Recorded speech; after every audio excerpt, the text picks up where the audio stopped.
Hello students, how are you? All good? So students, take out your EVS book. Let's start our class. Have you remember where we were? In which what we had done in our last class? Have you remember? Now we are in chapter 6.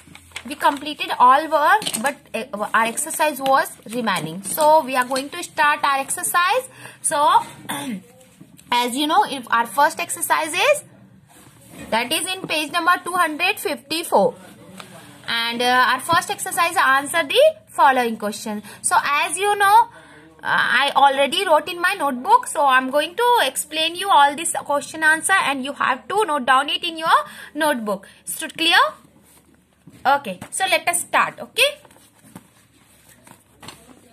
student, you can see here in page number 254 our first question. Question number 1. Answer the following question. Question number A. Why are the most of the leaves green in color? ज्यादातर जो leaves है वो green color की क्यों होती है, ऐसा पूछा है. So you know ना why are the most of the leaves are green in color? I hope you know, but I'm going to explain it. You can see the answer in my notebook. आप notebook में मेरे answer देख सकते हैं. So I wrote here a question. Why are the most of the leaves green in color? So answer is most of the leaves are green. देखिए answer जो होता है ज्यादातर क्वेश्चन में छुपा रहता है, हाफ आंसर तो आपका क्वेश्चन में छुपा रहता है. जस्ट लाइक वाई मीन्स क्यों ज्यादातर पत्तियां हरी होती हैं, ऐसा पूछा है. ठीक है, तो हम क्या बोलेंगे, ज्यादातर पत्तियां हरी होती हैं क्योंकि, ऐसा बोलेंगे. तो आपका क्वेश्चन में ही आंसर मिल गया ना. तो वैसे ही इंग्लिश में भी वैसे ही होता है. मोस्ट ऑफ द लीव्स, ये सब्जेक्ट हो गया आर, इसके बाद आर लगाएंगे ग्रीन इन कलर. ये देखिए मैंने लिखा most of the leaves are green in colour. उसके बाद वाई लगा तो आंसर क्या होगा, क्यों पूछेगा तो हम क्यों की बोलेंगे.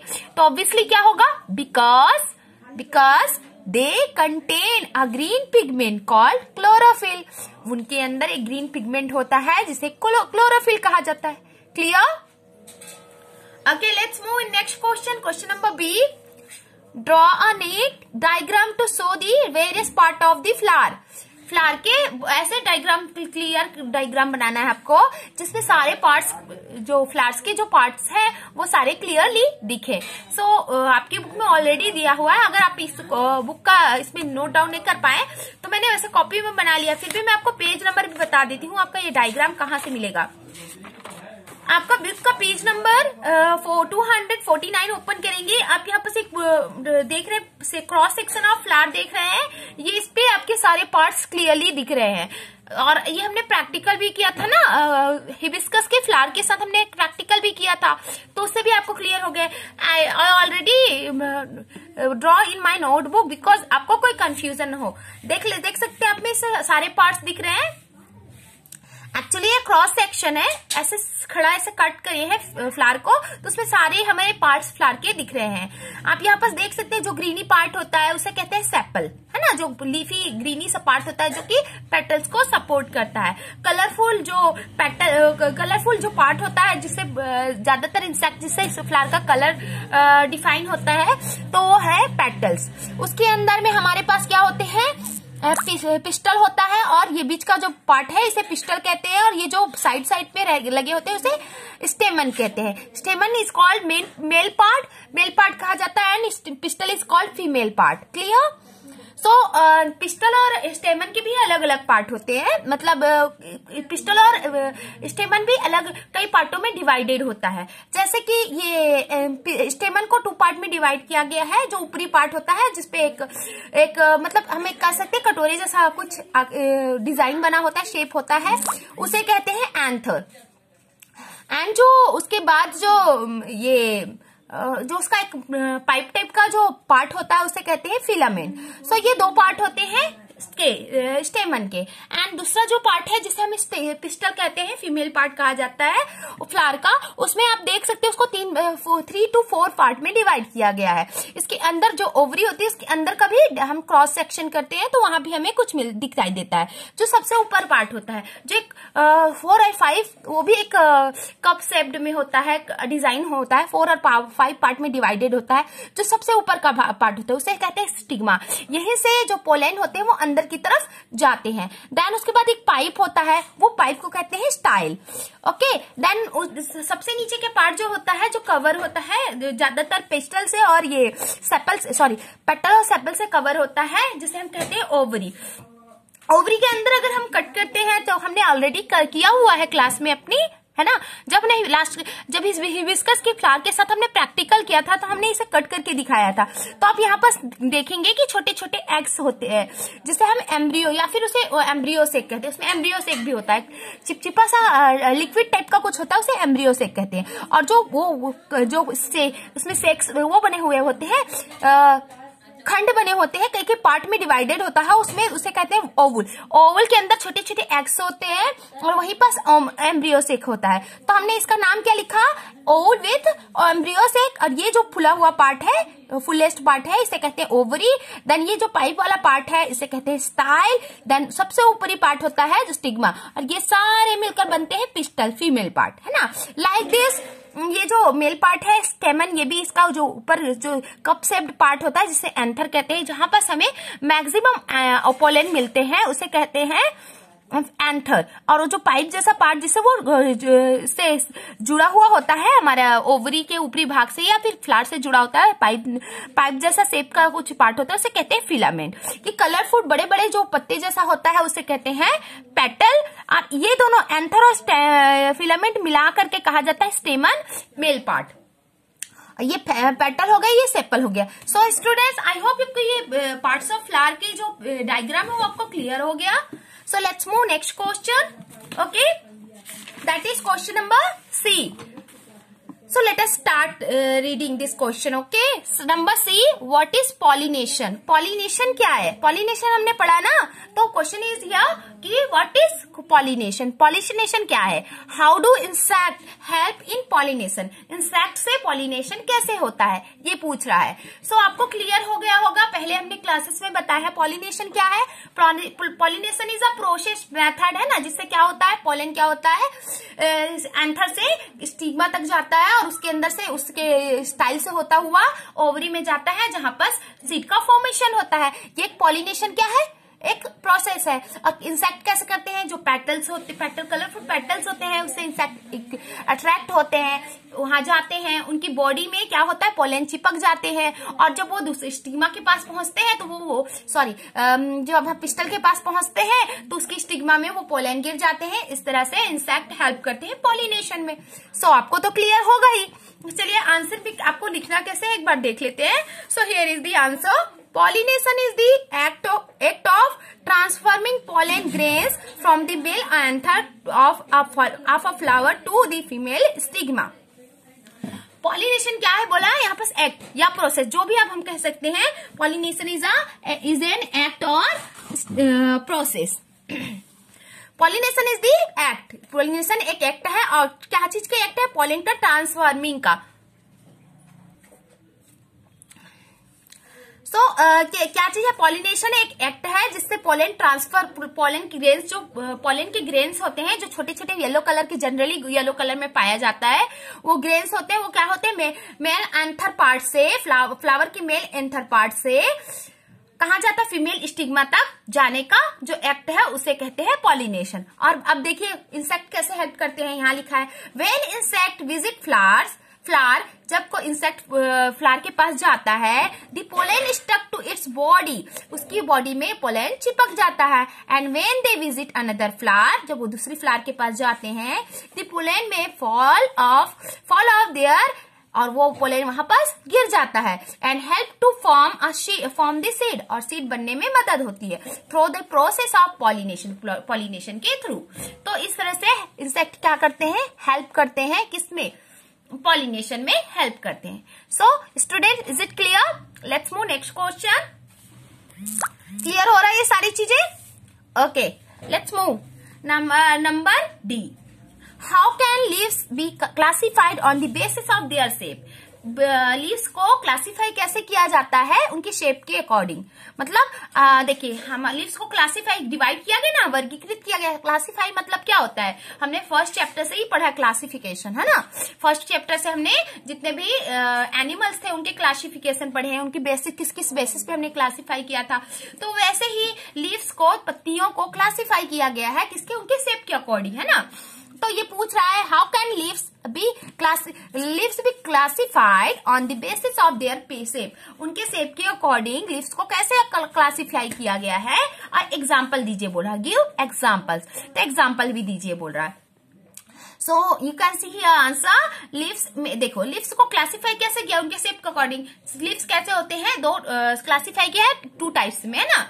तो फर्स्ट क्या होता है हमारा? ब्रॉड लीव्स, जिनकी पत्तियां चौड़ी होती, जो छोटे छोटे पत्तियों वाले होते हैं उन्हें ब्रॉड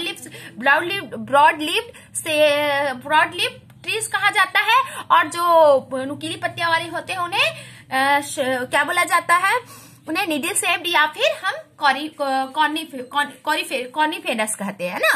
तो अभी हमारे पास दो शेप की पत्तियां हैं। जो देखिए, जितनी ब्रॉड लीव्स हैं वो ज्यादातर कहाँ होती है? गर्मी वाले जगह में होती है। वहां पर क्या होता है? वो पत्तियां उसमें ऑटम के टाइम में वो पत्तियां गिर जाती हैं। ये और जो नीडल शेप्ड होती है वो ज्यादा हिली एरियाज में होती है, ठंडी वाले एरियाज में होती है, कोल्ड रीजन में ज्यादा पाई जाती हैं। और ये हमेशा हरी भरी रहती है, इनकी पत्तियां नहीं गिरती। सो इस टाइप से हमने इसके पहले वाले चैप्टर 5 में भी ऑलरेडी हमने क्लासीफाई किया हुआ था। अभी यहाँ पर भी इस चैप्टर में भी हमने लीव्स के बारे में क्लासीफाई किया गया है। लीव्स को टू टाइप्स में अकॉर्डिंग टू देयर शेप। सो अब हम एग्जाम्पल लिखेंगे कैसे आंसर? लीव्स में हैव डिफरेंट शेप्स। पत्तियों के डिफरेंट शेप्स होते हैं। एज वी नो, जैसा कि हम जानते हैं, some leaves are broad while some are needle shaped. सब कुछ पत्तियां चौड़ी होती है और कुछ पत्तियां नुकीली होती हैं। एग्जाम्पल्स में आप लोग देख सकते हैं यहाँ। एग्जाम्पल्स में broad leaves are found on trees such as peepal, mango, banyan, banana. Sorry, it's not बहाना, ओके, इट्स बनाना। ये एक्स्ट्रा हो गया था line. So mango, banyan, banana, etc. तो ब्रॉड लीव्स जो पत्तियां जनरली कौन से ट्रीज में पाई जाती हैं? जैसे कि पीपल है, मैंगो ट्री है, बानियन ट्री है, बनाना ट्री है। इन सब पत्तियों में, इन सब पेड़ों में क्या पाई जाती है? ब्रॉड लीव पत्तियां पाई जाती हैं। नेक्स्ट जो है needle shaped leaves. Needle shaped leaves are found in pine, cedrus, oak, etc. ये सारे पाइन, सीड्रस, ओक, ये सारे कॉनिफेरस ट्रीज के नेम हैं जिनकी पत्तियां नीडल शेप्ड होती है, नुकीली होती हैं। Okay, let's move next question. Question number E. Question number E here is here. Draw a leaf and explain the structure. Sorry. So students, you can see here, draw the leaf and explain the structure. Its structure. तो मतलब एक leaf का structure बनाना है, उसकी structure को explain करना है. So you can see here, I draw here a leaf. आपको अगर इसमें कॉपी का समझ नहीं आ रहा तो आप अपने बुक पर भी देख सकते हैं. Page number 252. 252 पे आपको यहाँ पर एक लीफ का स्ट्रक्चर दिख रहा है. आप इसी को भी ड्रॉ कर सकते हैं. I already draw here. So you can see some parts of leaves just like this one called stalk. जो stalk means होता है वो जो जुड़ा हुआ, जो टहनी होता है जहां से पत्तियां जुड़ी होती हैं अपनी टहनी से, है ना, तो उसे कहते हैं स्टॉक. उसके बाद वही आगे बढ़ता हुआ पूरे इसमें एक वो बनाता है, ट्यूब लाइक स्ट्रक्चर बनाता है. मतलब एक मेन जो बीच में जो जाता है उसे कहते हैं मिड रिब या मेन वेन. और उसके बाद उसी से और वो जो स्ट्रक्चर निकले होते हैं उसे कहते हैं साइड वेन. और ये जो साइड का जो कॉर्नर जो शेप होता है उसे कहते हैं लीफ ब्लेड. ये parts of leaf you can see here and how can we explain it. अब जैसा कि हमने आपको यहाँ पर दिखाया सेम वही चीजें हमने यहाँ पर लिखी हुई है. In a leaf we can see tube like structure running all over the leaf. पत्तियों में चारों तरफ जाती हुई क्या हमें दिखती है? स्ट्रक्चर दिखता है, ट्यूब लाइक, ट्यूब जैसा स्ट्रक्चर दिखता है. सभी ने देखा, हमने प्रैक्टिकल करके भी दिखाया था, है ना. They are called veins. ये सारी चीजें क्या कहलाती है? वेन्स कहलाती है। Most leaves contain one central vein called the midrib. ज्यादातर पत्तियों में एक सेंट्रल वेन होती है जिसे मिड रिब कहा जाता है।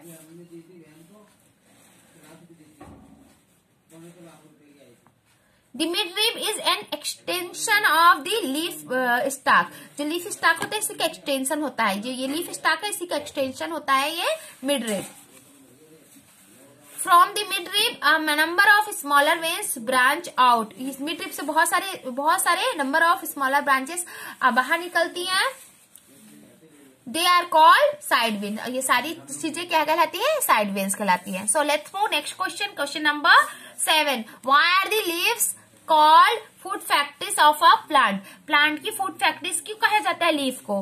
तो answer will be leaves are called food factories of a plant. देखिए ये भी क्वेश्चन हमारा आंसर से आधा आंसर क्वेश्चन से ही निकल गया। यहाँ तक का क्वेश्चन आपको आंसर में मिल के आंसर आपको यहाँ क्वेश्चन में मिला। Leaves are called food factories of a plant. ये देखिए हमने लिखा, लीव्स के बाद आर लिखाया, उसके बाद पूरा लिख दिया। Because plant make their food themselves in the leaves. क्योंकि प्लांट अपने फूड को अपने पत्तियों में ही बनाते हैं।